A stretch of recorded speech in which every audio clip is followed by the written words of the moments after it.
Нискиот додаток од 7.000 денари и немањето поддршка за родителите чии деца имаат попреченост се најголемите предизвици со кои се соочуваат семејствата на деца со аутизам. Ирина Лозана, мајка на 16-годишниот Кан, кому му била диагностицирана оваа состојба уште во раното детство, вели дека на овие деца најмногу може да им помогнат родителите, но само ако се доволно едуцирани. По 45-минутниот час со дефектолог, децата се враќаат во домовите, каде што неретко има мачна атмосфера на неприфаќање на ситуацијата, вели Лозана. Надвор од тоа што ние имаме логопеди дефектолози кои што секако се од многу голема помош, но не можеме да се ослониме само на нив. Тоа се 45 минути на еден, 45 минути на друг и потоа се враќаме ние повторно дома со таа тага или со тоа одбивање или со незнање како да се справиме со детето, со неговите сензорни поинаквости.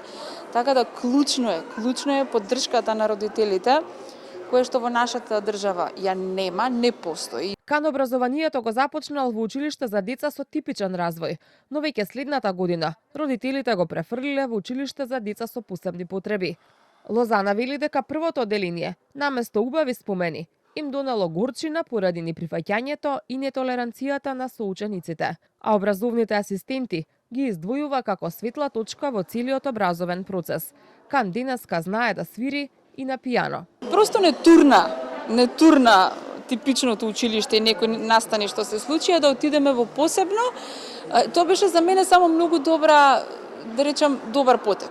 Јас лично го видов како добар потек, затоа што целата травма што ние ја заработивме во прво одделение, кога ќе отидеш во посебно е многу поинаку, значи многу посвесно, нормално се тоа дефектолози, логопеди. Поразително е што во Македонија аутизмот се диагностицира многу доцна, односно најчесто дури во 4-та година од животот, за разлика од некои земји каде што аутизмот е диагностициран уште во 1-та година.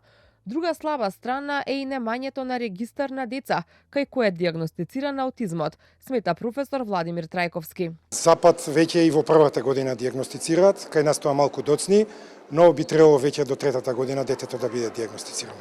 Има мал напредок од 2000-та до денес, се разбира, заради нашето влијание. Порано сум добил случаи на 8 години деца со класичен аутистичен спектар, а не се диагностицирани. Македонското научно здружение за аутизам одбележа 25 годишен јубилеј со изложба на цртежи на 10-годишната Јана Иванова, дете со аутизам.